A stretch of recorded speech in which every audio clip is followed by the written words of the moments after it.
scatology. You may think that, structural isms are so much cow manure, but they exist. So you have to understand how cow manure is put together. So scatology, or coprolites. Coprolites are fossilized dinosaur poop that's now a rock. And sometimes people can be, I'm giving you ways to cuss at people without necessarily, that your grandmother could actually stand. So being coprophagous.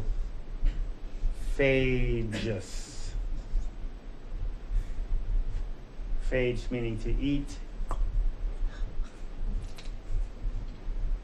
Anyway, when I read this passage in that particular book, I thought it was pretty spot on and a good way to look at that. So, for one of the primary functions of societal institutions is to conceal the basic nature of the society so that the individuals that make up the power structure can pursue the business of consolidating and increasing their power untroubled by the minor carpings of a dissatisfied peasantry.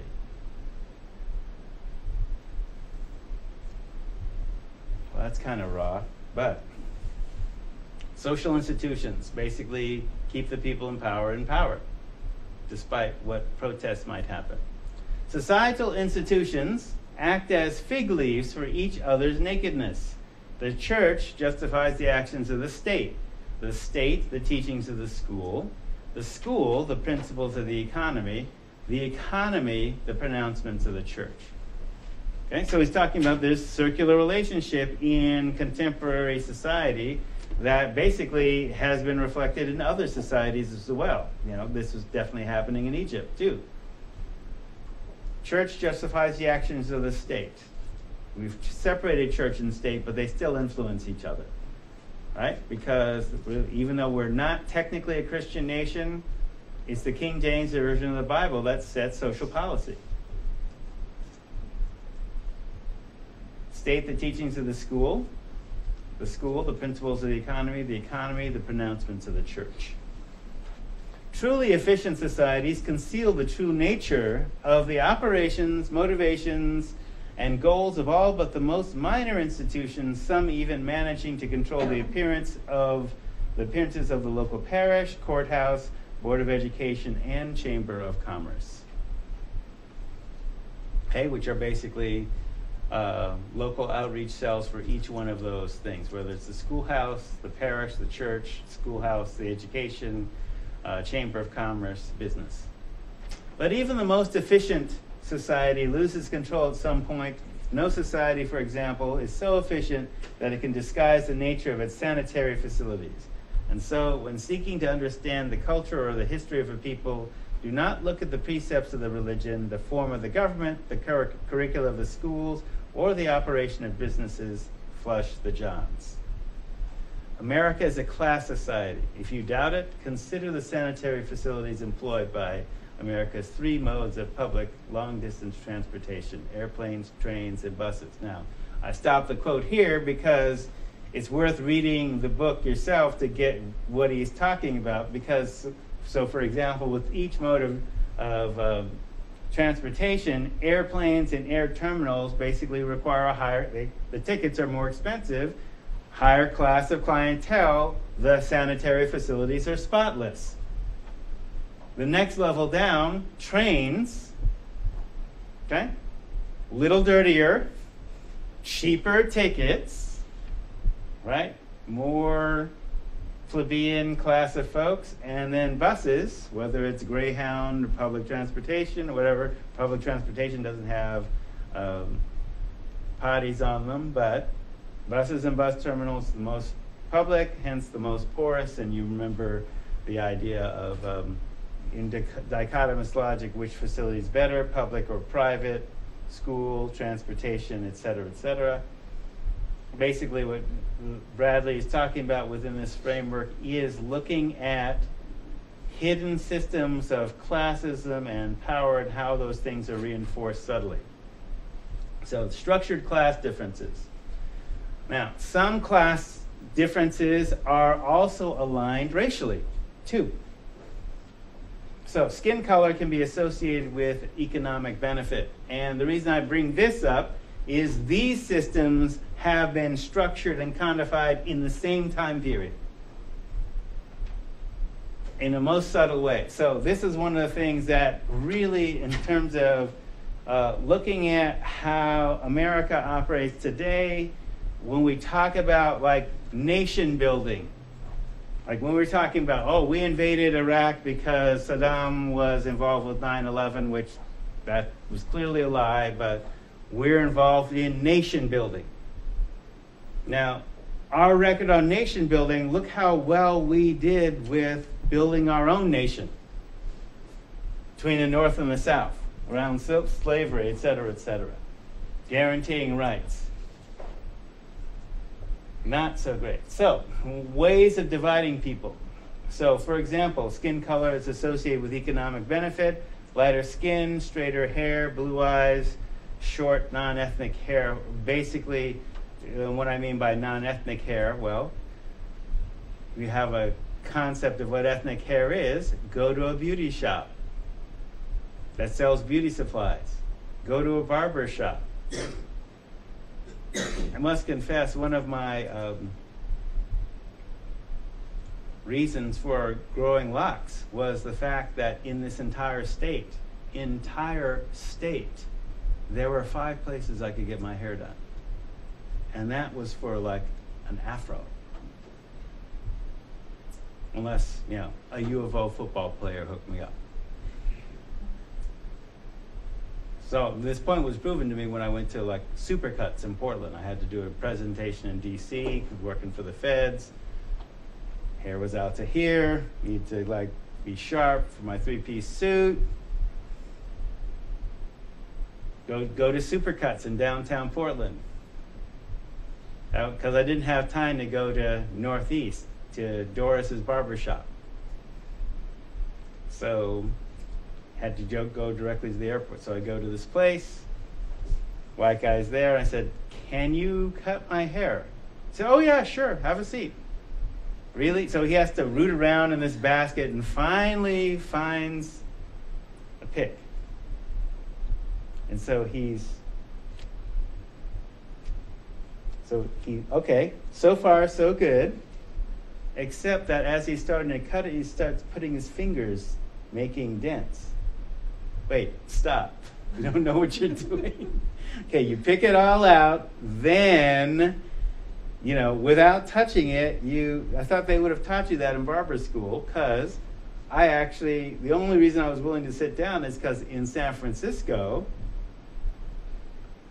the second to last time I'd had a haircut at that point, I went to a barber college in downtown San Francisco, and a white woman directed a white man on how to correctly do black hair, and he did it right. So I'm assuming in Oregon, barber colleges are the same as in California, right? Training is training. Wrong. Right. So the reason I'm going off on this bird walk is, okay, the idea that, all right, you look really good. Okay, like dreadlocks are not a political statement.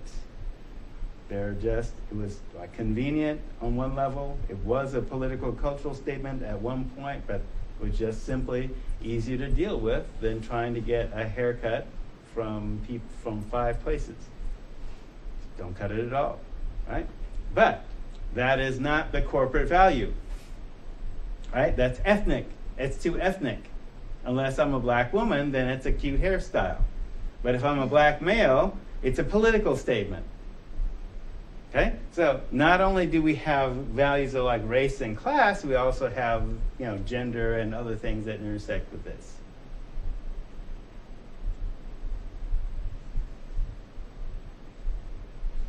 All right.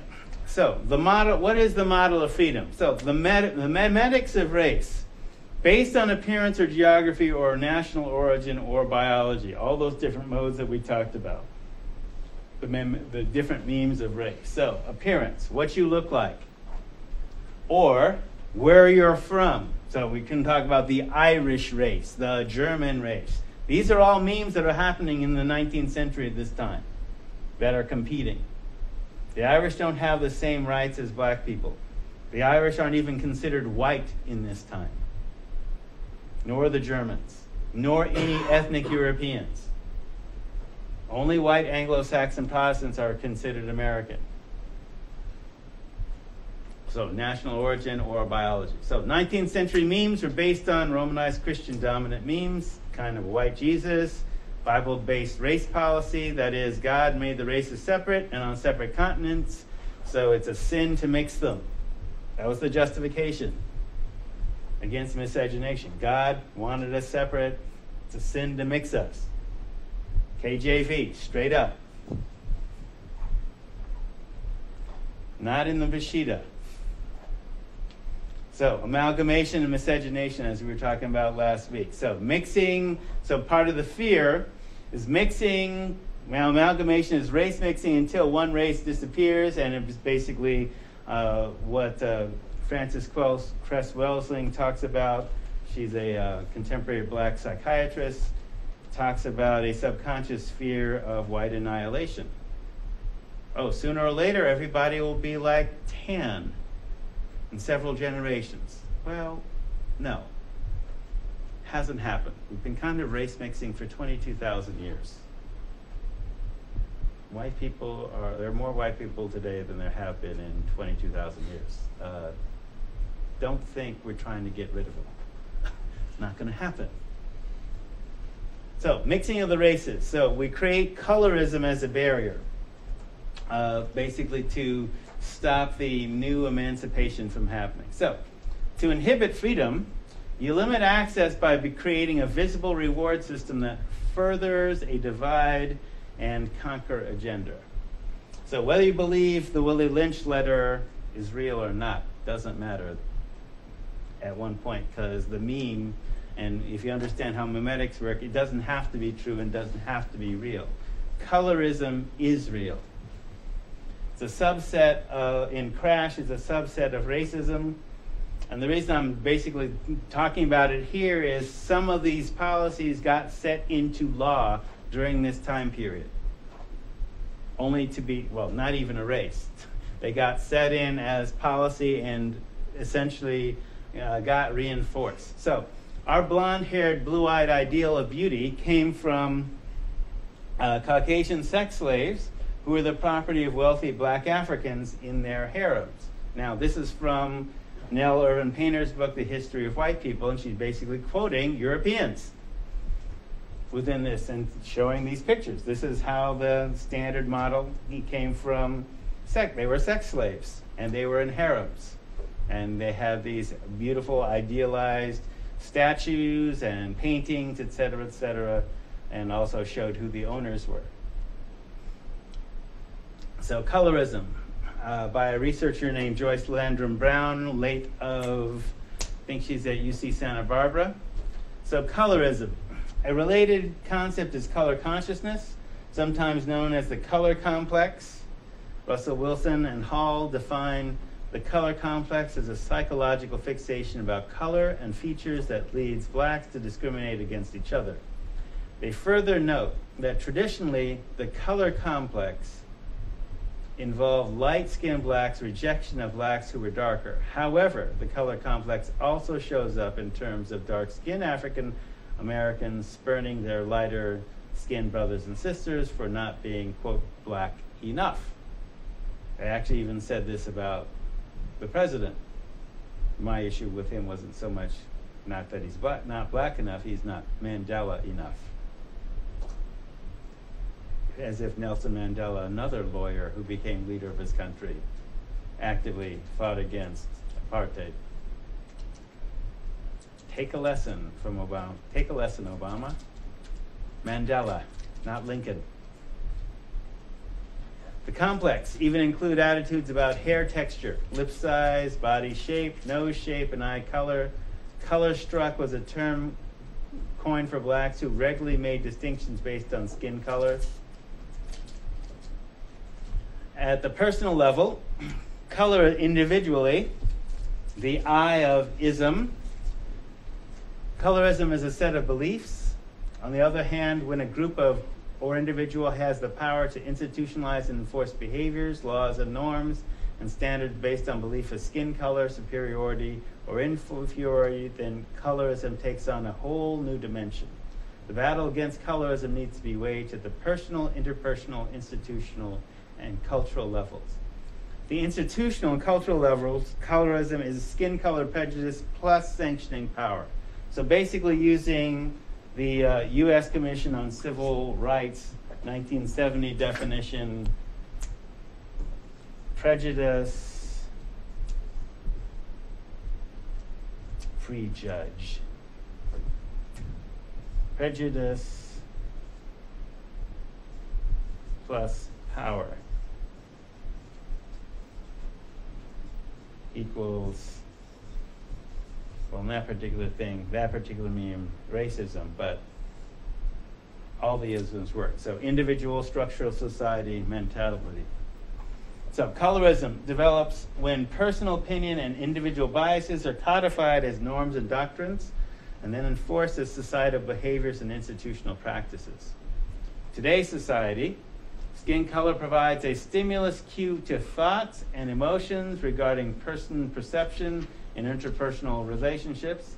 Color differences sometimes become the primary symbol of the racial differences by the members of color stratified, hierarchically organized society. When groups are differentiated, hierarchically ranked, and evaluated from another by color, color-based race prejudice is likely to develop. So, as Bradley talked about, we are a stratified society by class, poor to wealthy, rich, then middle class, working class, etc. There is a stratification. There is also stratification also by appearance. So whether it's white and then other, stratification within other mirrors this stratification here, as we shall see.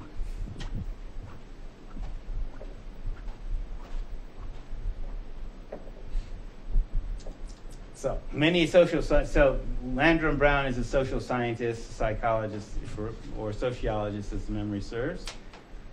Social scientists have advanced theories to explain the widespread preference for lighter skin tone. The first theory contends that the dominant culture sets standards for behavior and appearance, and that those who strive for success must conform accordingly. A related theory holds that the white is right attitude accompanying the European conquest of the globe. This attitude went hand in hand with the white man's burden perspective of colonization. Another theory concluded that language and color symbolism are important sources of bias against those who are darker. Some of those issues related to those theories will be addressed in her presentation, which I'm not sure you can Google it, but this is part of the original paper that I found when I was first putting this together. So this is this is internal black colorism within black communities, because Joyce is black. So people say, question, you're black. So these are skin tones, right? That internal to the culture, where first generation black-white mix could be any range along this, but most often could either be white or what was referred to as high yellow, radical red bone. Red bone means you were mixed with natives. In fact, that was the framework. Red bone, black and red mixed together. Paper bag, aka bougie beige, bourgeois, right? The French word for Middle class.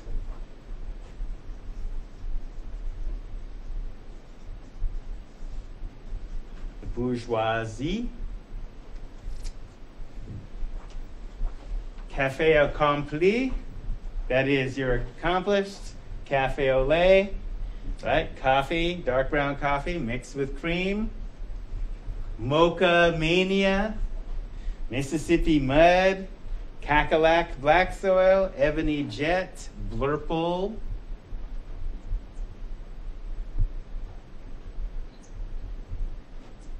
Had one of those African chiefs, I didn't show you this particular graphic, but he said, I can see that you're mixed with Native Americans. Really, how can you tell that?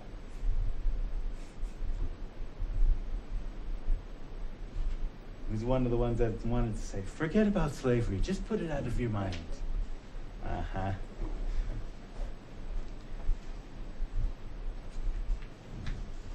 So, from her paper, they further note traditionally the color complex invite light-skinned blacks' rejection of blacks who are darker. However, the color complex shows up in terms of dark-skinned African Americans spurning their light-skinned brothers for not being black enough. Now, as an example, so when we talk about the paper bag test, the paper bag test is if you put your hand up to, or your skin up to a brown paper bag, if you're darker than the brown paper bag, then you're essentially black. If you're lighter than the brown paper bag or the same color, you can pass for white. Now, where this becomes important, particularly in communities of color in the South, is skin color was assigned to status. And the closer that you got to the wealthy white norm, that is, remember, whites were powdering their skin.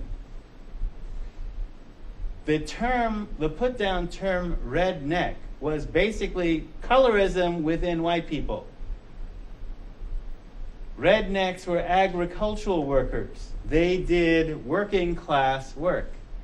The planters, shielded by umbrellas and being in the house, didn't have to do manual labor, didn't have to stoop to pick stuff in the fields, therefore are untanned. Agricultural workers being out, rednecks. Okay? Colorism inside a predominantly white framework. But within that framework, then, because they're white, they get to be overseers over blacks within slavery.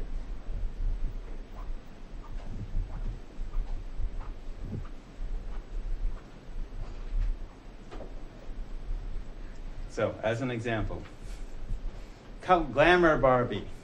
It's literally a trade name, right?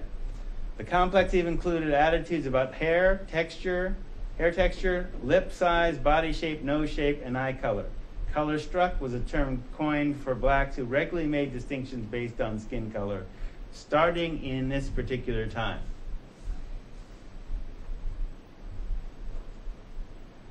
Right after Reconstruction.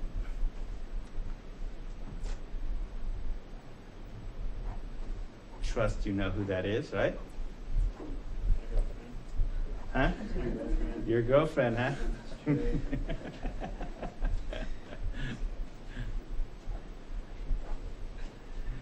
So, Miss Knowles or Mrs. Jay-Z, or, since she is an artist in her own right, and one could assume that since this is a fashion shoot, not only is makeup being made, but, on the picture on the left, of course, it's probably her natural hair color, because we can tell by the roots. And she's also a press and curl girl, because we can also tell by the roots that the roots are coming in curly. So she's had her hair straightened.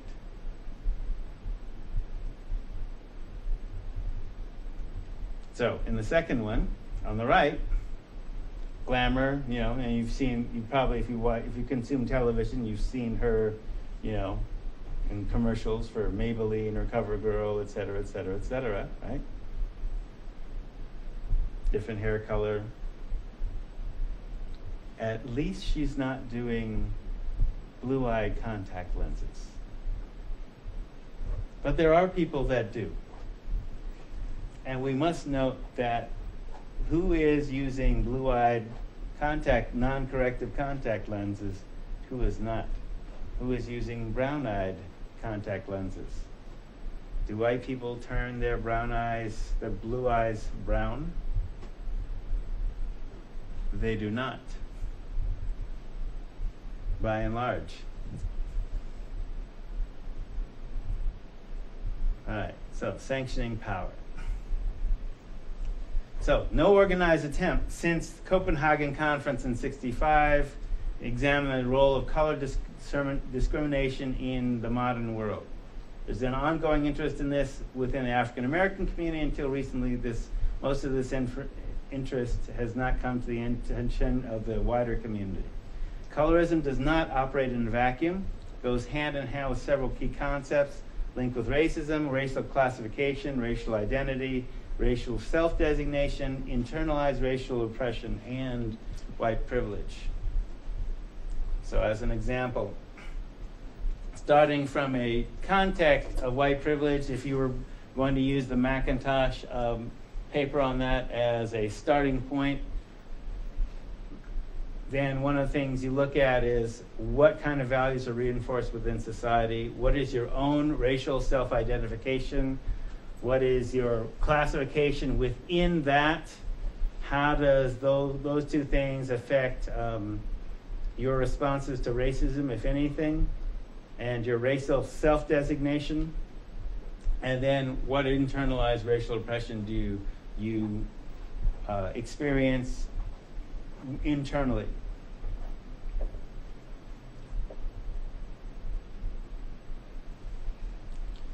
So, for example, within colorism and racism, the historical beliefs like the Mulatto Hypothesis, that is, light-skinned blacks were intellectually superior because of their white blood. Actually, in apartheid South Africa, they considered American blacks superior to indigenous blacks because American blacks, because of slavery, had infusions of white blood, therefore were more intellectually superior. Wish I was making this up. But it's still basically in our contemporary world. So, or by examining current stereotypes that dark-skinned black men are more criminally dangerous and sexually driven than lighter skins. So basically it's all about perceived phenotypical characteristics and racial designation associated with an individual's innate capability, worth, and traits. Considers these perceived phenotypic differences determine racial designations. So, those who identify themselves as Black Americans or African Americans actually have skin colors that range from very fair to extremely dark even before we got to America. But the union between whites, mixed race blacks with each other, and unmixed blacks has contributed to the diversity of skin color within the black community. Physical features such as nose broadness, thickness of lips, hair texture were used separately and jointly with skin color to make distinctions within those who identify as black. So two basic distinctions were made to describe features good and bad. So good features included long, straight or wavy hair, small nose, thin lips, light to fair complexion, and light eyes. Bad features included short or kinky hair, full lips, wide nose, and dark to very dark complexion. So as an example, when you see this is the reinforcement. If you look at his lips, you look at her lips, standard of beauty, basically all this, I'm just saying, this is all this, these contemporary studies basically talking about something that started really based in this time with the memes that still have some degree of power today, whether you believe it or not.